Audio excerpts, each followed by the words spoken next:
Biblias en el Evangelio de nuestro Señor Jesucristo según Marcos capítulo 10.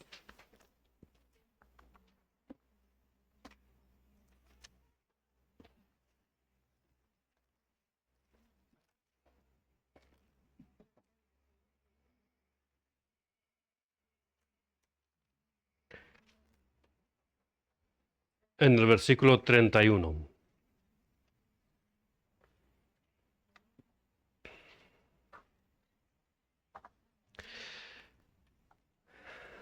Creo que para ninguno de los aquí presentes es un secreto que los 4 evangelios que tenemos en nuestras Biblias no son idénticos en tamaño y relato.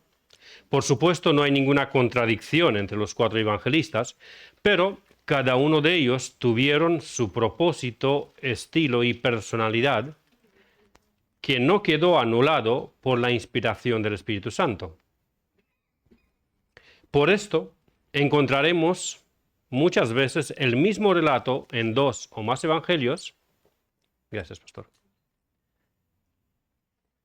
Encontraremos el mismo relato en 2 o más evangelios que tienen detalles diferentes. Por ejemplo, en Mateo podemos encontrar un texto que es más desarrollado, pero Marcos y Lucas le dedican menos espacio, o incluso Juan ni lo menciona. O al revés, por ejemplo, eventos que solamente los encontramos en uno de los 4 evangelios, como el diálogo entre Jesús y Nicodemo, el encuentro entre Jesús y la mujer samaritana, o el milagro del agua convertido en vino.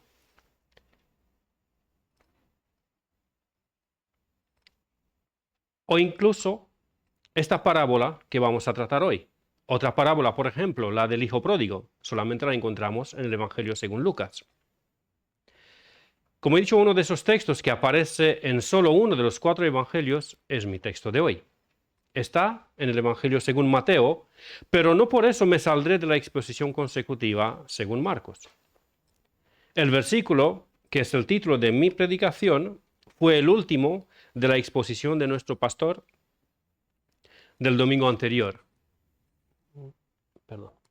Pero muchos primeros serán postreros y los postreros primeros. Marcos 10, 31. Pero si siguiéramos leyendo, nos daríamos cuenta de que en los versículos posteriores, Marcos relata otro acontecimiento. Ya no sigue con esto. Para su propósito, Marcos consideró que no era necesario seguir con el relato de la conversación que Jesús tuvo con sus discípulos después de que el joven rico se fue triste de delante de él. Lucas es aún más corto que Marcos en su relato sobre las cosas que los seguidores de Jesús dejan y reciben. Y el versículo 31 que tenemos en Marcos 10, Lucas ni lo menciona.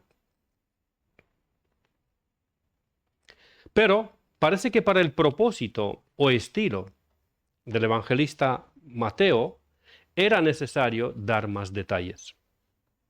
Marcos cierra este momento con: pero muchos primeros serán postreros, y los postreros primeros. Pero Mateo sigue la historia con una parábola que Jesús dijo como una segunda aplicación a la pregunta de Pedro. ¿Cuál pregunta? La que tenemos en el versículo 28. Versículo 28 de Marcos 10. Entonces Pedro comenzó a decirle: he aquí, nosotros lo hemos dejado todo y te hemos seguido.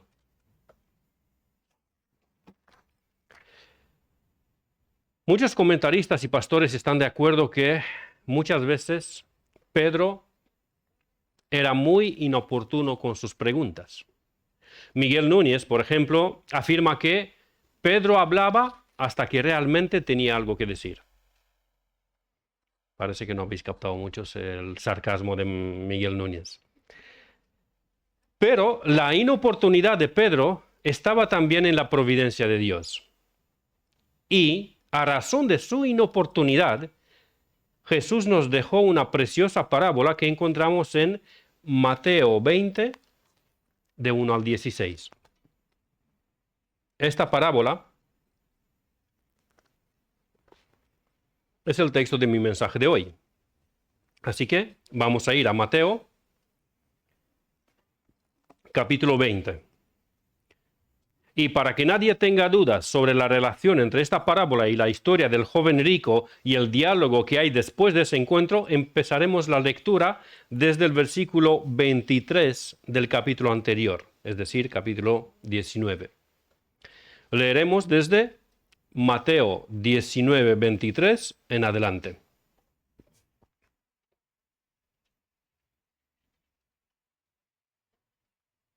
¿Lo tenéis todos? Bien. Mateo 19, versículo 23. Entonces Jesús dijo a sus discípulos: de cierto os digo que difícilmente entrará un rico en el reino de los cielos. Otra vez os digo que es más fácil para pasar un camello por el ojo de una aguja que entrar un rico en el reino de Dios. Sus discípulos, oyendo esto, se asombraron en gran manera, diciendo: ¿quién pues podrá ser salvo?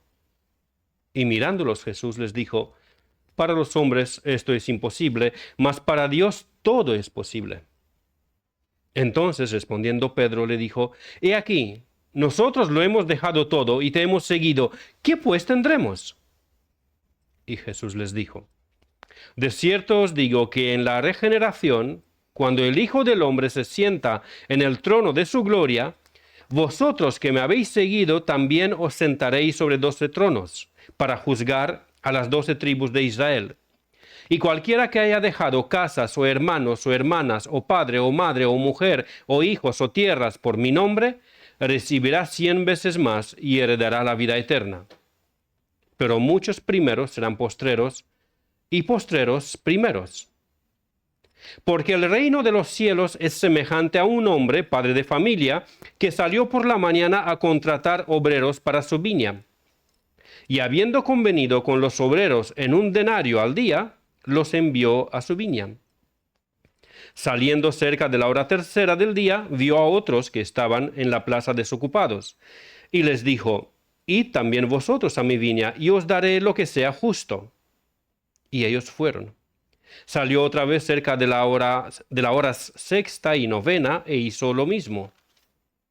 Y saliendo cerca de la hora 11, halló a otros que estaban desocupados, y les dijo: ¿por qué estáis aquí todo el día desocupados? Le dijeron: porque nadie nos ha contratado.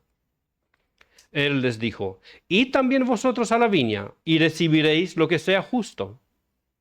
Cuando llegó la noche, el señor de la viña dijo a su mayordomo: llama a los obreros y págales el jornal, comenzando con los postreros hasta los primeros.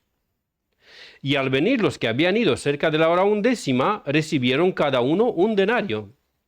Al venir también los primeros, pensaron que habían de recibir más, pero también ellos recibieron cada uno 1 denario.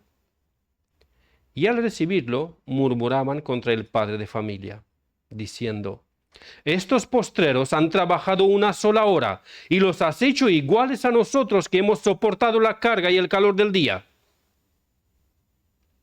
Él respondiendo dijo a uno de ellos: amigo, no te hago agravio. ¿No conviniste conmigo en 1 denario? Toma lo que es tuyo y vete. Pero quiero dar a este postrero como a ti. ¿No me es lícito hacer lo que quiero con lo mío? ¿O tienes tú envidia porque yo soy bueno? Así los primeros serán postreros, y los postreros primeros. Porque muchos son llamados, mas pocos escogidos. Amén.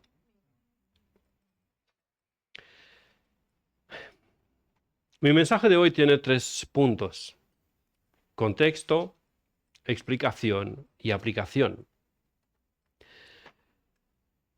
Con respecto al contexto de la parábola que Jesús les da a los discípulos, no es necesario insistir mucho, porque en las últimas 3 semanas ya hemos hablado bastante de eso. Y por eso solamente voy a hacer un resumen breve. ¿Qué trataba? Un joven rico había venido a Jesús con la pregunta: Maestro bueno, ¿qué haré para heredar la vida eterna? ¿Qué bien haré para heredar la vida eterna? Su pregunta le delató ante Jesús que él quería ganarse la vida eterna por sus propias buenas obras. Estaba autoengañado creyendo que había cumplido la ley moral de Dios desde su juventud. Y para demostrarle que eso no era cierto, y asimismo enseñarle a ese joven que nadie puede ganarse la vida eterna por sus propios méritos, Jesús le pidió renunciar a su ídolo. Le pidió que vendiera todo lo que tenía, que lo repartiera a los pobres y que le seguiría y que vendría en pos de Cristo. Y el joven se fue triste porque tenía muchos bienes y no quería quedarse sin nada. Sus bienes eran su prestigio, su seguridad, su comodidad, su honra, su Dios. Y por eso se fue triste. Y cuando Jesús exclamó en Marcos 12:23, segunda parte, cuán difícilmente entrarán en el reino de Dios los que tienen riquezas, los discípulos se quedaron muy sorprendidos, porque ellos pensaban que los ricos eran los más piadosos, los más temerosos de Dios. Ellos creían que los ricos eran ricos porque Dios los había bendecido a causa de su piedad y que los ricos, por ser piadosos y por poder hacer actos de bondad, actos de caridad, porque tenían la posibilidad, tenían con qué, eran los primeros en ganarse la vida eterna. Y para su mayor estupor, Jesús les dijo en Marcos 10:25 que más fácil es pasar un camello por el ojo de una aguja que entrar un rico en el reino de Dios. Ellos se asombraron aún más, diciendo entre sí, ¿quién pues podrá ser salvo? Vuelvo a Mateo, capítulo 10, y leeré hasta el versículo 31.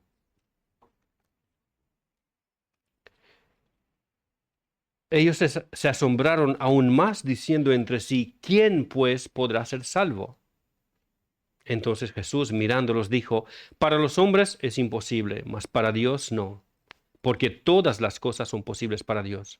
Entonces Pedro comenzó a decirle, he aquí, nosotros lo hemos dejado todo y te hemos seguido. Mateo añade, ¿qué pues tendremos? Nosotros lo hemos dejado todo y te hemos seguido. Respondió Jesús y dijo, de cierto os digo, que no hay ninguno que haya dejado casa, o hermanos, o hermanas, o padre, o madre, o mujer, o hijos, o tierras, por causa de mí y del Evangelio, que no reciba 100 veces más ahora en este tiempo casas, hermanos, hermanas, madres, hijos y tierras, con persecuciones, que también son una bendición, y en el siglo venidero la vida eterna. Pero muchos primeros serán postreros y los postreros primeros. Esta afirmación de Pedro del versículo 28, como dije, afirmación que Mateo la completa con la pregunta, ¿qué pues tendremos? Y nosotros ya hemos dejado todo. ¿Qué pues tendremos? ¿Qué ganamos con eso? Es lo que produce la respuesta de Jesús. La respuesta tiene dos partes. La primera es de interés para los tres evangelistas. Los evangelistas sinópticos. Juan no la relata. Pero Mateo, Marcos y Lucas sí. Solamente Mateo relata la segunda parte de la respuesta de Jesús. Los tres evangelistas sinópticos relatan la primera parte de la respuesta de Jesús a la pregunta de Pedro. Pero solamente Mateo da la segunda parte de la respuesta. Por eso Mateo relata lo que es literalmente la explicación del último versículo que Marcos escribe sobre este evento y que es el título de mi mensaje. Pero muchos primeros serán postreros y los postreros primeros. Como hemos visto leyendo la parábola, Mateo sigue la explicación y enseñanza de Jesús. El versículo 30 del capítulo 19 de Mateo es idéntico al de Marcos 10:31. Y en el versículo 1 del capítulo 20 de Mateo, él dice, porque el reino de los cielos es semejante a un hombre. Tenemos evidencias claras que la parábola es la explicación de la afirmación anterior. Si hubiera estado Josué aquí, le hubiera pedido que me haga un análisis gramatical porque a mí me supera esto. Pero no está.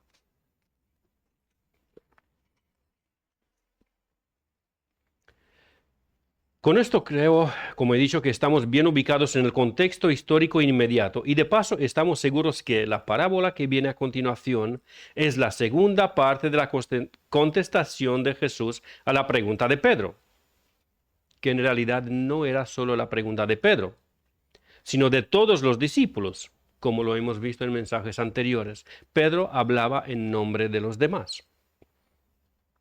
Era una especie de representante sindical de los 12. Segundo punto de mi mensaje, la explicación de la parábola. Este punto ocupará la mayor parte de mi mensaje porque la explicación es, a mi entender, lo más importante. Esta explicación se ha hecho más complicada de lo que fue originariamente porque muchos maestros, comentaristas, pastores y los hermanos en general, los creyentes en general, le han dado varias interpretaciones y explicaciones.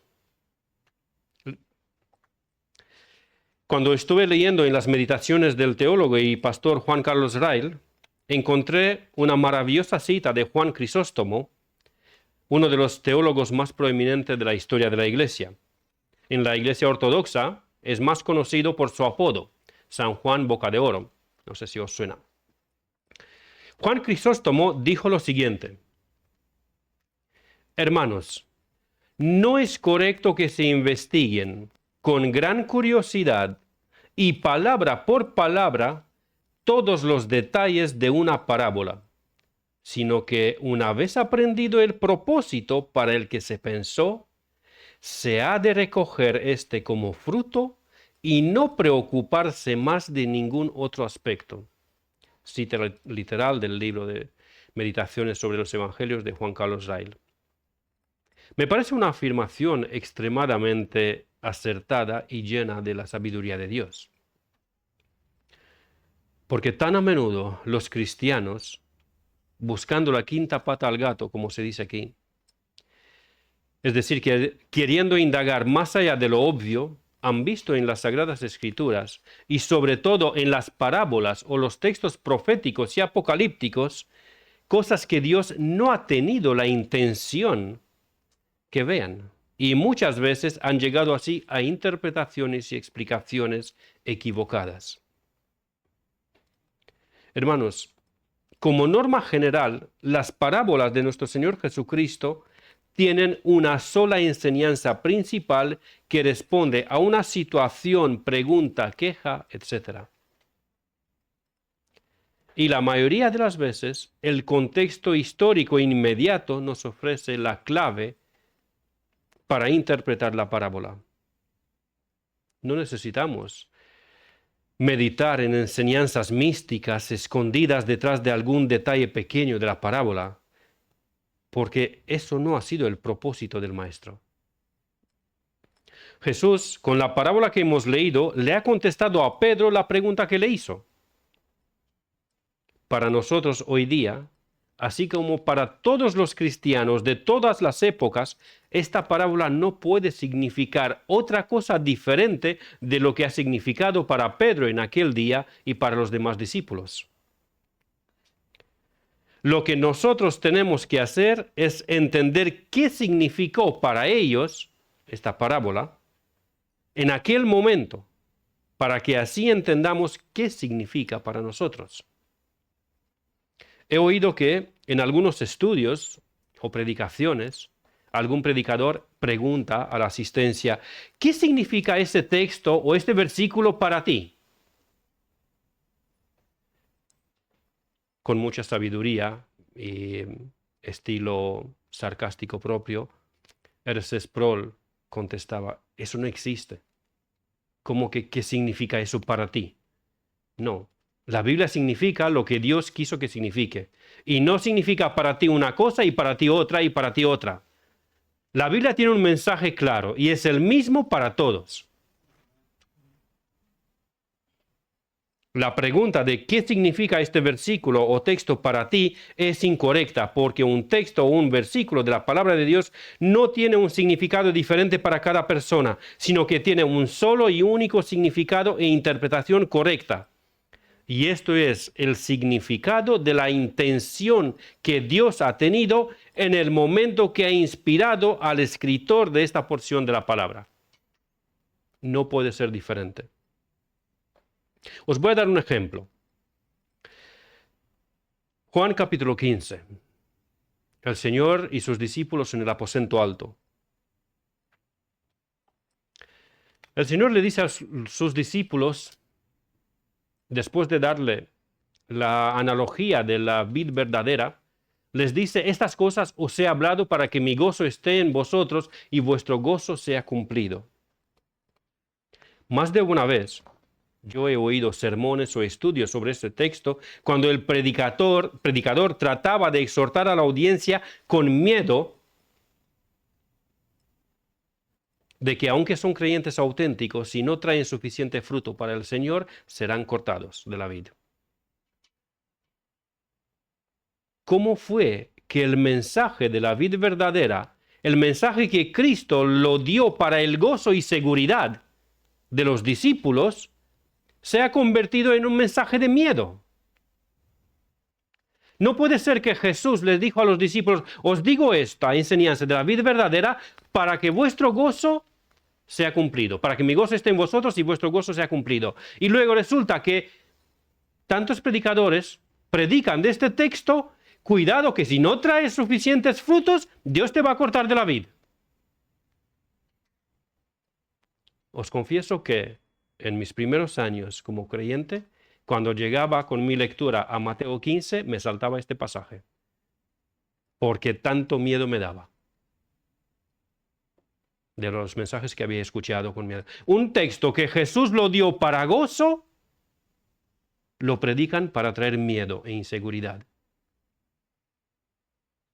Si el propósito con cual el Señor inspiró un mensaje para su audiencia original no concuerda con la interpretación que yo le estoy dando para una audiencia similar, entonces es claro, he fallado en mi interpretación.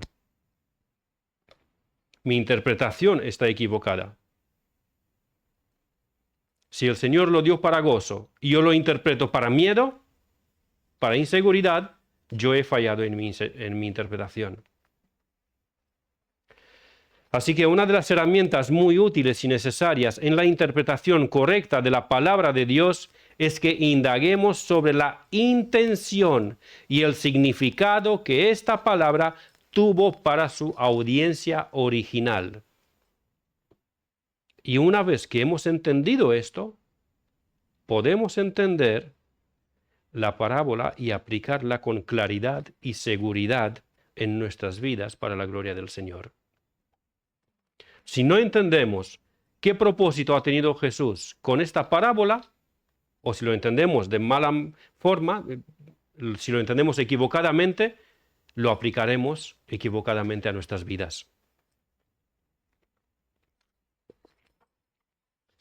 Permítame decirles primero qué no significa esta parábola.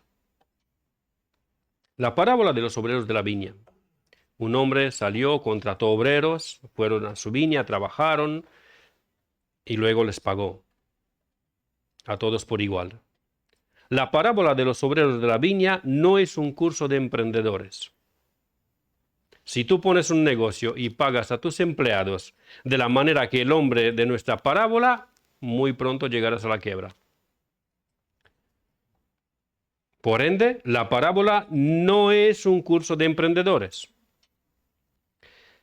Es obvio, sé que todos lo teníais claro, pero es una posibilidad de interpretación equivocada, así que la puse.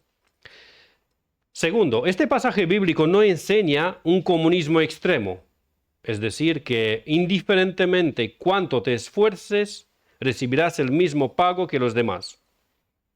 La parábola no trata de política, no es un mensaje de Maduro. La parábola trata de la vida eterna, de la salvación. ¿Cómo lo sabemos? Por el contexto histórico inmediato. El joven rico que preguntó, ¿cómo heredaré la vida eterna? ¿Qué bien haré para ganar la vida eterna? ¿Qué les dice el Señor a los discípulos? Vosotros recibiréis 100 veces más en esta vida y la vida eterna. También por el contexto sabemos que la parábola trata el asunto de la vida eterna, pero no enseña que la salvación es el pago por nuestro servicio al Señor en su vida, en su viña. Algunos dicen, mira, ¿ves? Los obreros han trabajado y han recibido un denario que es el símbolo de la vida eterna. No, esto es lo que quiere decir. Porque sabemos que la salvación no es por nuestra obediencia al Señor, una vez que fuimos convertidos, sino por su gracia eterna y soberana, tal como leemos en Tito 3, de 4 al 7, que dice lo siguiente: pero cuando se manifestó la bondad de Dios nuestro Salvador, bueno, os espero para que lo encontréis, aunque sí lo tenemos en pantalla. Tito 3, de 4 al 7 dice así: pero cuando se manifestó la bondad de Dios nuestro Salvador y su amor para con los hombres, nos salvó no por obras de justicia que nosotros hubiéramos hecho, sino por su misericordia, por el lavamiento de la regeneración y por la renovación en el Espíritu Santo, el cual derramó en nosotros abundantemente por Jesucristo nuestro Salvador, para que, justificados por su gracia, viniésemos a ser herederos conforme a la esperanza de la vida eterna. La parábola no enseña que si trabajas para el Señor, si sirves al Señor, Él te dará la vida eterna como un pago. No, la vida eterna es un don de Dios. También por el contexto entendemos que la parábola enseña sobre la salvación y no sobre las recompensas eternas, porque la salvación es una cosa y las recompensas eternas son otra cosa. Son relacionadas, pero no son lo mismo. Y también esta parábola no enseña el universalismo, es decir, esa enseñanza herética de que al final todos serán salvos. Vosotros ya sabéis que acostumbro, en mi trabajo de profundizar, de estudiar en la enseñanza del pasaje, leer ciertos comentarios y también escuchar varias predicaciones o estudios bíblicos sobre ese texto. Y esta semana escuché a uno decir: ¿cuántos han quedado en la plaza? Y respuesta suya, aunque no hay ninguna evidencia bíblica, él dijo: ninguno. ¿Lo veis? ¿Veis que todos acabaron trabajando en la viña del Señor? Así que al final todos serán salvos, ninguno se va a perder. Por supuesto, no tiene nada que ver con la interpretación del texto y con la enseñanza bíblica en general. En el texto no dice que el dueño de la viña contrató a todos los que estaban en la plaza, sino que en varias horas fue a la plaza y contrató. Pero no dice que no quedó ninguno en la plaza. De hecho, no tiene que ver con la enseñanza general, con la enseñanza específica de la parábola. Bien, explicaré primero la escena física de la parábola, y así me va a ser más fácil explicar su significado. ¿Qué pasó en esa parábola? Es una escena típica de la vida de los judíos de aquel entonces. Un hombre, padre de familia, es decir, un hombre con dinero, de familia de gente con dinero, tenía una viña grande. Y un día salió muy temprano a la plaza para contratar obreros para su viña. No se nos dice para qué labor, si fue para podar o para fertilizar, deshiervar o vendimiar. La labor no es significativa en la parábola. Solo sabemos que era una labor pesada bajo el sol caliente. El horario de trabajo juega un papel importante en nuestro texto. Era de 12 horas. Empezaba a las 6 de la mañana y terminaba a las 6 de la tarde. No se descontaba la hora de la comida. La primera hora para los judíos, para nosotros son las 6 de la mañana. Cuando dice fue a la primera hora, para nosotros serían las 6 de la mañana. La tercera hora serían las 9 de la mañana. La sexta hora serían las 12 de mediodía. La novena hora sería las 3 por la tarde. La undécima sería las 5 de la tarde. Y la duodécima, cuando acababa la jornada, era la hora 6 de la tarde. Para nosotros. El lugar de contratación era la plaza, el lugar donde los jornaleros, los hombres que no tenían un oficio, se juntaban antes del amanecer, esperando que venga alguien a contratarlos. Habitualmente, los jornaleros eran personas muy pobres, y el pago por estos trabajos era mínimo y apenas cubría las necesidades de la familia al día. Por eso, algunos permanecían en la plaza, aunque no eran contratados a primera hora, con la esperanza de que alguien apareciera a la hora que sea, con el trabajo que sea y la paga que sea, para poder así comprar al menos un poco de trigo que luego sus mujeres iban a moler y hacer pan. Los obreros que solían ser contratados primero eran los más jóvenes y fuertes, mientras los más mayores y los que aparentaban débiles eran los últimos. O tristemente, se quedaban el día entero en la plaza sin ser contratados. Un denario, el sueldo acordado del dueño de la viña con los obreros de la primera hora, era la paga para un soldado romano o para los obreros con oficio, pero a los jornaleros se les pagaba bastante menos. Así que cuando el hombre de nuestra parábola pactó con los obreros de la primera, los que contrató a primera hora, pactó con ellos por un denario al día, fue bastante generoso en convenir con ellos con esta cantidad.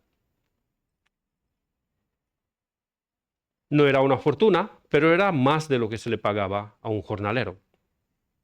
El dueño de la viña volvió a la plaza a la hora tercera, y a la sexta, y a la novena, y a la undécima, y contrató en cada salida más obreros, cosa que no era habitual por dos razones.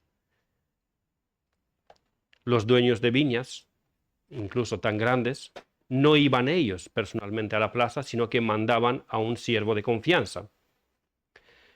Y solía salir una vez por la mañana y contrataba. Cuando salió una y otra vez y les dijo a los de la hora tercera, sexta, novena y undécima, id vosotros también a mi viña, no les dijo cuánto les va a pagar, pero les dijo que les va a pagar lo que sea justo. Esto lo vemos en el versículo 4 y el versículo 7 de Mateo capítulo 20, donde tenemos el texto. Otra cosa inusual fue que al final de la jornada, el señor de la viña le pidió al mayordomo pagar primero a los trabajadores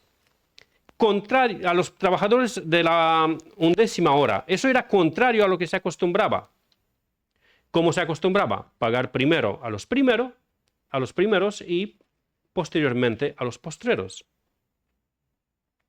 Pero el dueño de la viña dijo al mayordomo, págale primero a los postreros.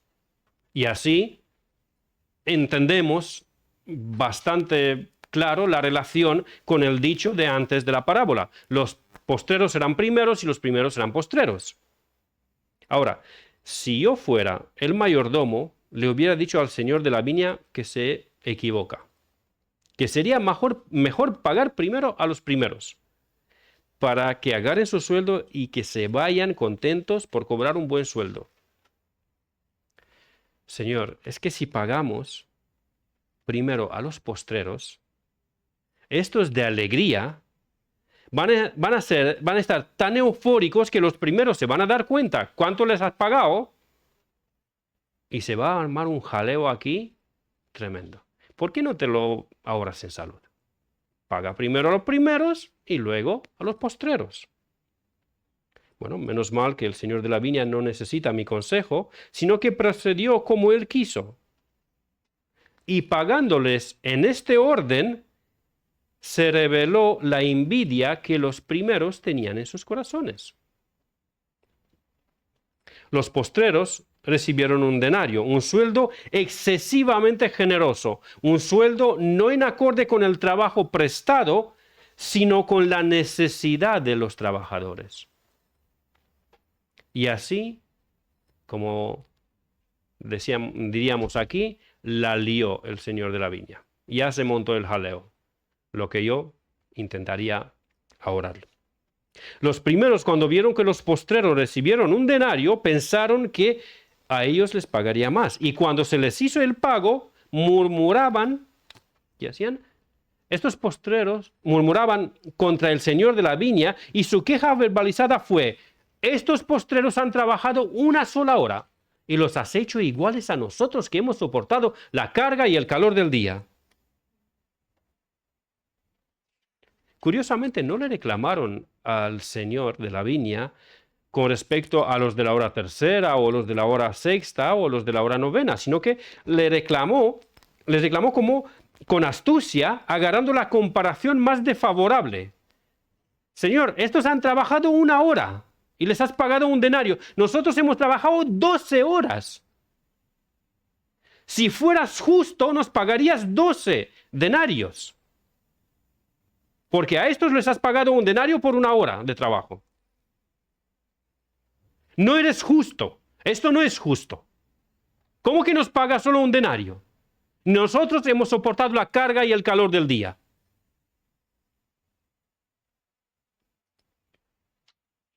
¿Era justo o no? ¿Qué pensáis? ¿Quién dijo que era justo? Hermana. ¿Por qué era justo? Amén, porque así combinó con ellos. Era justo porque así combinó con ellos. El dueño de la viña les había dicho a los de la hora tercera, sexta, novena y undécima que les pagaría lo que sea justo. Entonces tenemos un problema. Porque si el dueño de la viña prometió... Bueno, entendemos que con los de la primera hora fue justo pagarles un denario porque así convinieron. Pero ¿por qué pagarles a los otros la misma cantidad? Los obreros de la primera hora dijeron: no es justo. Con otras palabras, pero esa es la idea. Pero el dueño de la viña dijo: les pagaré lo que sea justo.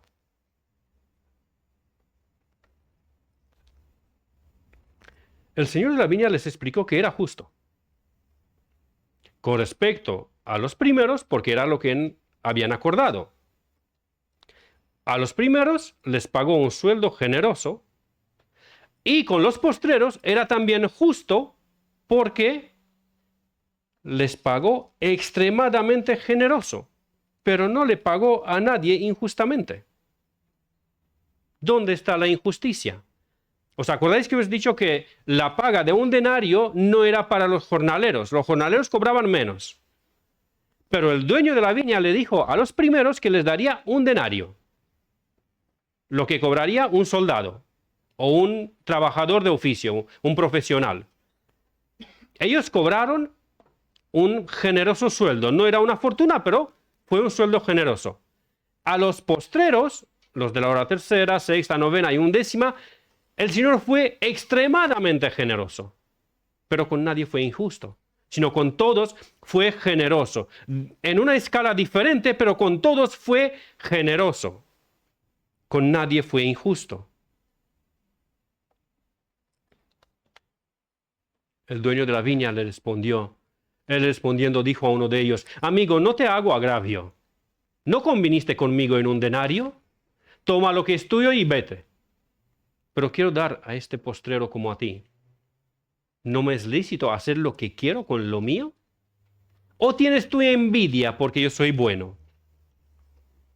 Con los primeros fue generoso, y con los postreros fue extremadamente generoso, pero con ninguno fue injusto. Y Jesús concluyó la parábola con Mateo 20:16, donde dice, de nuevo, vemos otra vez las dos paréntesis que cierran la parábola: así los primeros serán los postreros y los postreros primeros, porque muchos son llamados, mas pocos escogidos. La primera parte del versículo Lo que es la conclusión la entendemos muy bien. Así los primeros serán postreros y los postreros primeros. Es lo que Jesús dijo al principio, antes de decir la parábola, y es el contenido de la parábola. Pero Jesús, esto de que porque muchos son llamados, más pocos escogidos, esto como que no pega.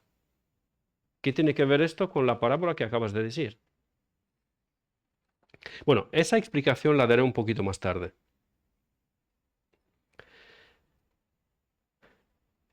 Nos quedamos con la primera parte. Así los primeros serán postreros y los postreros primeros. ¿Qué quiere decir? ¿Cuál es la enseñanza de toda esta parábola? Respuesta corta. Que la gracia de Dios para la vida eterna es igual para todos los que han de ser salvos. Así de simple. Respuesta corta. La gracia de Dios para la vida eterna es igual para todos los que han de ser salvos. Nadie va a ser salvo y otro salvo al cuadrado. O salvo o más 0,5. No, los salvos serán salvos. Igualmente salvos. Y ahí mi esposa me dice, un poco más detallado, por favor. ¿Verdad que me dijiste esto? No me lo has dicho. Bien. Bueno, recordemos que lo que motiva la narración de la parábola es la historia del joven rico y la posterior pregunta de Pedro, y aquí nosotros lo hemos dejado todo y te hemos seguido, ¿qué pues tendremos? Es como si Pedro hubiera dicho, maestro, le pediste a este joven que deje todo por ti y no quiso. Y por esto nos dices que es imposible que se salve hombre alguno y que solamente Dios puede darnos la entrada en el reino de los cielos o el reino de Dios. Curiosamente, Jesús emplea indistintamente en los dos términos, en los versículos 23 y 24, por lo cual afirmamos que son expresiones sinónimas. Porque hay algunos hermanos que dicen el reino de Dios y el reino de los cielos no es lo mismo. Pues Jesús los emplea los dos términos indistintamente, refiriéndose a la misma cosa. Bien, vuelvo. Eso fue un paréntesis. Tú nos has dicho, Jesús, que solamente Dios puede darnos la entrada en el reino de los cielos. Pero, he aquí, nosotros lo hemos dejado todo y te hemos seguido. Maestro, ¿verdad que nosotros sí nos hemos ganado la vida eterna? ¿Verdad que nosotros la merecemos? Venga, di que sí. Esta parece ser la pregunta de Pedro en representación de los demás discípulos. Jesús le contestó que serán recompensados, tanto terrenalmente como eternamente. Terrenalmente recibirían 100 veces más y persecuciones, que también es una bendición. Y eternamente, una bendición y una honra.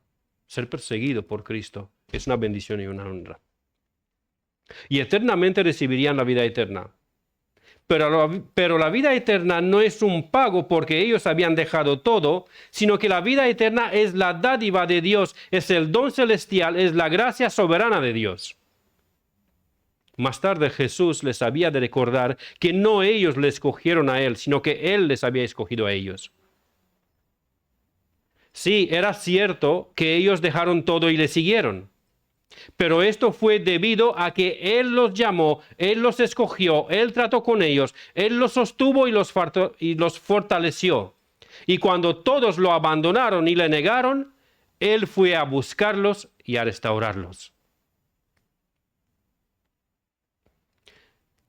Cristo les mandó a que le siguieran, pero Él los capacitó para cumplir su mandamiento. Ellos solos no podrían haber cumplido el mandamiento de Cristo. Los discípulos tuvieron que dejar todo por Cristo, pero Cristo los capacitó para que pudieran hacerlo. Una ilustración. Cristo le gritó a un Lázaro muerto y putrefacto, Lázaro, sal fuera. Y Lázaro salió de la tumba porque Cristo lo resucitó. Lázaro salió de la tumba porque Cristo, al darle el mandamiento de salir, le capacitó para obedecer su mandamiento resucitándolo. De otra forma, Lázaro no podría obedecer. Hubiera seguido muerto y putrefacto. Hermanos, la gracia de Dios no es solamente una ayudita que Dios nos da para que nosotros podamos obedecerle, sino que la gracia de Dios es la misma y total fuerza y capacidad para obedecerle y seguirle. El apóstol Pablo dijo en 1 Corintios 15:10, por la gracia de Dios soy lo que soy, y su gracia no ha sido en vano para conmigo. Antes sí, es cierto, he trabajado más que todos ellos, los demás apóstoles, pero no yo, sino la gracia de Dios conmigo. La parábola de los obreros de la viña es una bofetada santa a los discípulos. Es como si Jesús les hubiera dicho, es cierto que lo habéis dejado todo y me seguisteis, pero ¿os lo atribuís a vosotros? En vez de reconocer que fue mi gracia que nos llamó y os capacitó para que dejéis todo y poder venir en pos de mí. ¿No reconocéis la generosidad y la gracia de mi Padre en vuestras vidas? ¿Qué pasa con vosotros? Seguís queriendo ser cada uno el mayor y ser el primero. Queréis tronos y privilegios. Pero ¿no os dais cuenta aún todavía que todo esto es por la gracia de Dios? ¿Y qué diréis más adelante? Cuando vendrán otros después de vosotros que no tendrán que soportar la carga y el calor del día. ¿Me diréis que no es justo que ellos reciban, igual que vosotros, la vida eterna porque ellos no sufrieron como vosotros? ¿No me es lícito hacer lo que quiero con lo mío? ¿O tienes tu envidia porque yo soy bueno? Creo que me he quedado sin micrófono, ¿verdad? ¿Sí? Bien. Este es, creo yo, el significado y la enseñanza de la parábola de los obreros de la viña, y con esto pasamos a la aplicación, que es el punto más corto del mensaje. A modo de aplicación, en primer lugar, creo que deberíamos postrarnos ante Dios y adorarle, ser agradecidos por su gracia salvífica que derramó en nosotros sobreabundantemente, como vimos tantas veces en el estudio de Efesios. Segunda aplicación, dejar de vernos merecedores de la gracia de Cristo. Uno dice, pero cuando se me predicó el Evangelio yo me convertí, yo tomé una decisión para Cristo.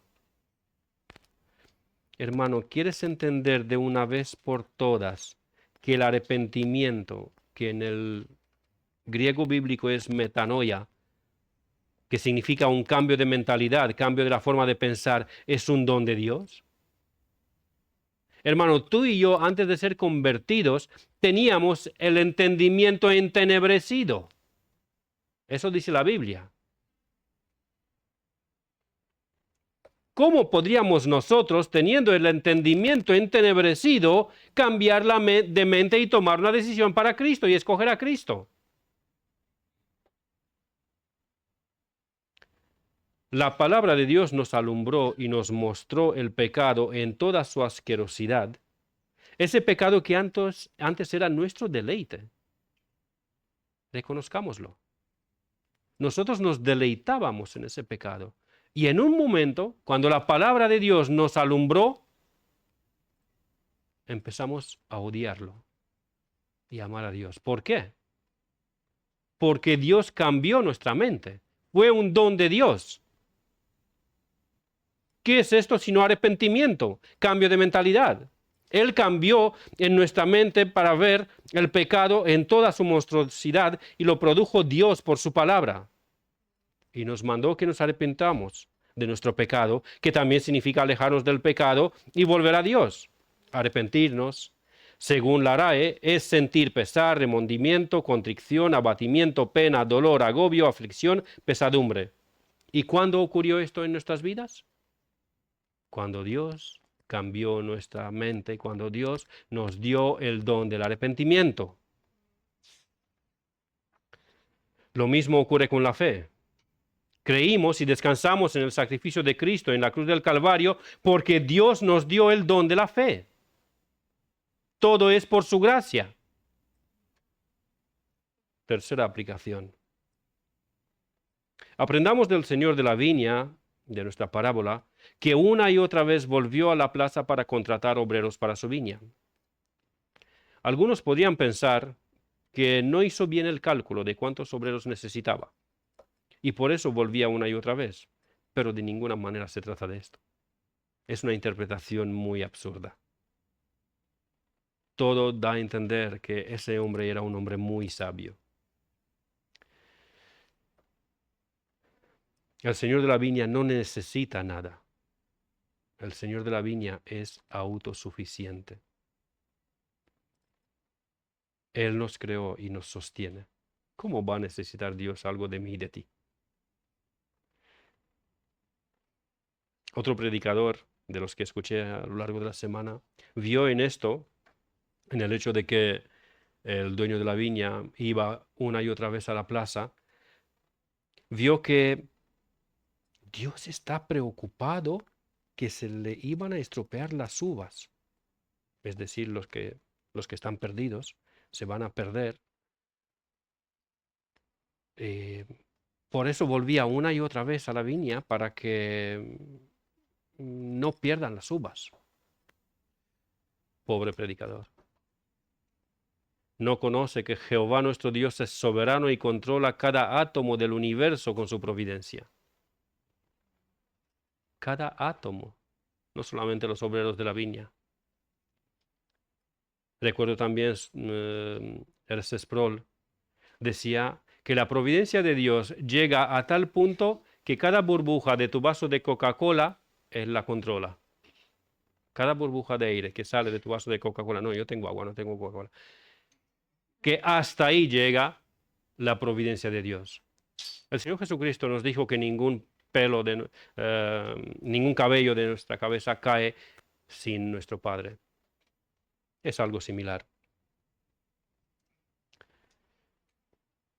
Pobre predicador, este que interpretó que Dios está preocupado que se le iban a estropear las uvas si no terminaba la vendimia pronto. Ese predicador no se ha sometido a la enseñanza del Señor cuando dijo en la oración sacerdotal en Juan 17:12, dice el Señor Jesucristo, orando al Padre: cuando estaba con ellos en el mundo, yo los guardaba en tu nombre. A los que me diste, yo los guardé, y ninguno de ellos se perdió, sino el hijo de perdición, para que la escritura se cumpliese. ¿Cómo se le van a perder las uvas al Señor de la viña, al Señor del universo? El dueño de la viña volvió una y otra vez a la plaza, pero no por eso. ¿Por qué volvió una y otra vez? Lucas 19:10. Porque el Hijo del Hombre vino a buscar y a salvar lo que se había perdido. Por eso volvía una y otra vez.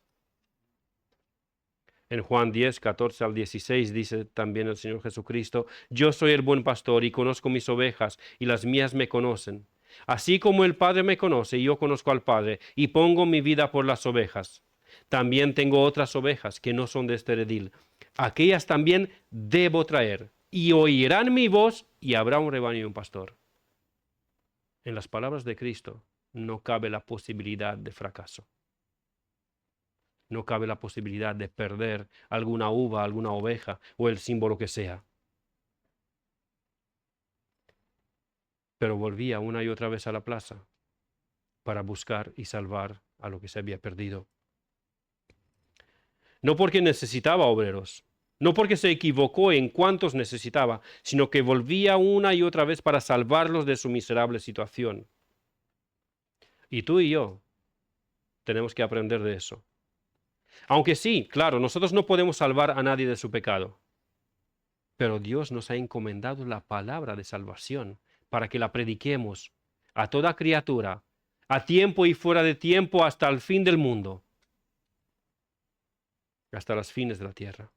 Es tu responsabilidad y mi responsabilidad de cumplir con esta tarea, con este mandamiento. Cuarta aplicación. No miremos con desprecio a ninguno de los hijos de Dios, porque son salvos por la misma gracia que a nosotros nos salvó. Puede que han trabajado menos que nosotros, o puede que han trabajado más, no importa. En el negocio de la salvación no importa esto. Es el asunto del Señor, la salvación de ellos. Nosotros debemos gozarnos juntamente con Dios y con todo el cielo por un pecador que se arrepiente, como lo vemos en la parábola de Lucas 15. Aun si se arrepiente en su lecho de muerte o en la situación que sea. Quinta aplicación y última, y después la conclusión. Revisemos nuestro concepto de justicia, si concuerda con el concepto que Dios tiene de justicia. Él nos dio la justicia de Cristo por gracia, y fuimos declarados justos delante de Él por gracia. Dios declaró culpable y condenó en Adán a todo ser humano que no se rinde a los pies de Cristo. Son doblemente culpables y condenados. Son culpables y condenados por nacer en pecado, en la naturaleza pecaminosa, y son culpables y condenados por haberse rebelado contra Dios, pecando. Revisemos nuestro concepto de justicia, hermanos. Dios es justo en todos sus caminos. ¿Qué diremos nosotros? ¿Tendremos aún el atrevimiento de decir que Dios es injusto porque mi concepto de justicia no es el mismo que el de Dios? De ninguna manera.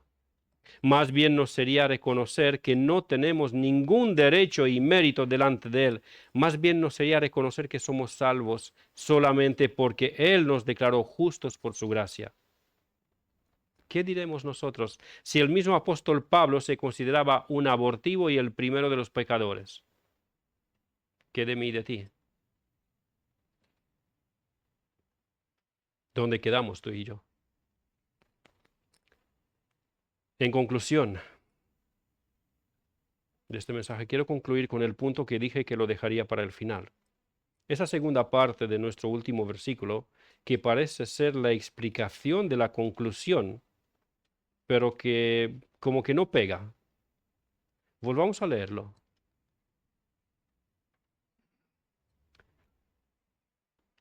Así los primeros serán los postreros y los postreros primeros, eso sí lo entendemos, porque muchos son llamados, mas pocos escogidos. Entendemos por medio de la palabra porque así los primeros serán postreros y los postreros primeros. Ya lo hemos entendido, espero. Esta afirmación parece ser la conclusión de la parábola. Pero Jesús la lió otra vez, explicando la conclusión de la parábola con una afirmación muy calvinista. Porque muchos son llamados, mas pocos escogidos. Señor, otro debate, otra conversación, otro lío. Jesús afirma una vez más que los que le siguieron porque eran sus escogidos desde antes de la fundación del mundo. Escogidos no arbitrariamente, como algunos nos calumnia que nosotros creemos y afirmamos. No, no arbitrariamente, sino escogidos por el puro afecto de su voluntad. Escogidos por Dios, que hace todas las cosas según su beneplácito y el designio de su voluntad, para alabanza de la gloria de su gracia. ¿Os suena estos versículos? Los llevamos estudiando casi un año en Efesios. Alguno dirá, ¿cómo se permite Dios hacer esto? ¿Por qué no tienen todos los hombres la misma oportunidad? No es justo. Lo que dijeron los trabajadores de la viña, los primeros. Esto no es justo. ¿Por qué no tienen todos la misma oportunidad? Así sería justo, que todos tengan la misma oportunidad y que decidan ellos si escogen a Dios o no. Bueno, antes de contestarte te lo pongo más fácil si tú piensas así. Jesús no dijo que todos fueron escogidos, sino pocos.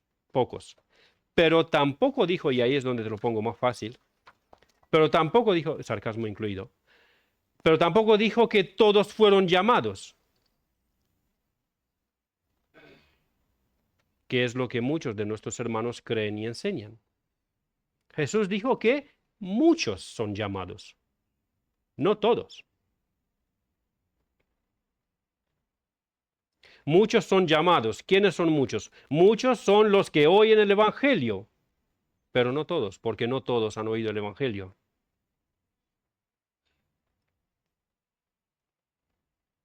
Jesús es mucho más realista que nuestros hermanos, que muchos de nuestros hermanos, y reconoce que no todos son llamados, porque aquel que nunca ha oído el Evangelio no ha sido llamado a venir a Cristo. Y se estima que algo más de un cuarto de la población mundial no ha oído nunca de Cristo. ¿Y cuántos más serán en la historia pasada que no han oído nunca de Cristo? Estos no han sido llamados. A lo largo de la historia, quizá han sido millones de personas, millones y millones de personas que no han oído el Evangelio. E incluso dentro de estos muchos que han oído, Cristo dice que pocos fueron escogidos. Jesús dijo en la parábola de los obreros de la viña que Él es justo, que les dará lo justo.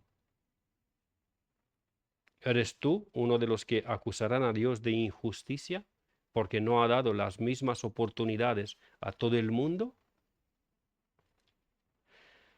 También en mi tarea de escuchar otros predicadores a lo largo de la semana, escuché a un predicador bautista fundamental que cuando leía este versículo decía: así los primeros serán postreros y los postreros primeros, porque muchos son llamados, mas no todos aceptaron el llamado. Espérate, que hay un problema. El versículo dice otra cosa. El versículo no dice, mas no todos aceptaron el llamado. El versículo dice, mas pocos escogidos. ¿Cómo te atreves a cambiar las palabras de Cristo? Porque no encaja con tu teología, ¿te atreves a cambiar las palabras de Cristo?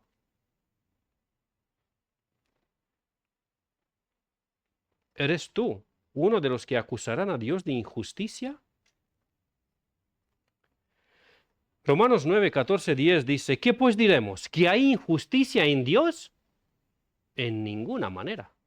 Pues a Moisés dice, tendré misericordia del que yo tenga misericordia, y me compadeceré del que yo me compadezca. Así que no depende del que quiere ni del que corre, sino de Dios que tiene misericordia. ¿Sabéis cómo se traduce eso en español? El español de hoy día. Tendré misericordia del que me da la gana, porque yo soy Dios, y vosotros pobres criaturas. Y no depende del que quiere ni del que corre, porque nadie quiere ni nadie corre en pos de Dios. Todos rechazan, todos huyen de Dios. El hombre pecador, en su estado natural, huye de Dios. ¿Qué hizo Adán cuando pecó y lo llamó Dios? Se escondió. Y eso hace todo ser humano en su estado natural. Mas la gracia de Dios es la que busca y salva al que se había perdido. ¿Sigues tú alegando que Dios es injusto? Espera la segunda respuesta, si con esa no te vale. Romanos 9, 20, 21. Mas antes, oh hombre, ¿quién eres tú para que te alterques con Dios? ¿Quién te crees? ¿Dirá el vaso de barro al que lo formó, ¿por qué me has hecho así? ¿O no tiene potestad el alfarero sobre el barro para hacer de la misma masa un vaso de honra y otro para deshonra? Os lo traduzco también en castellano de nuestro día. ¿Me vas a decir tú si con mi sueldo me compro una Biblia o me compro papel higiénico? Es mi dinero, hago lo que quiero con él.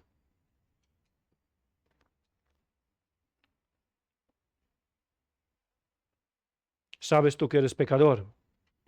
Perdón. ¿Sabes tú que eres merecedor del castigo eterno de Dios por tus pecados? Entonces acércate a Él y Él tendrá misericordia de ti. Porque Jesús también dijo, todo lo que el Padre me da vendrá a mí, y al que a mí viene, no lo echo fuera. No le echo fuera. Es lo único que necesitas saber. No juegues con Dios, alegando, ¿y si yo no soy uno de los escogidos? ¿Y si yo no soy entre los que el Padre le dio al Hijo? Entonces, si yo me acerco a Dios, ¿me va a rechazar Cristo? No, esa posibilidad no existe. Todo lo que el Padre me da, vendrá a mí. Si el Padre no le da, no vendrás, no irás a Cristo. Y al que a mí viene, no le echo fuera. Sabes que eres un pecador. Tu conciencia testifica contra ti. Y la palabra de Dios también. Así que no juegues con Dios si no eres salvo.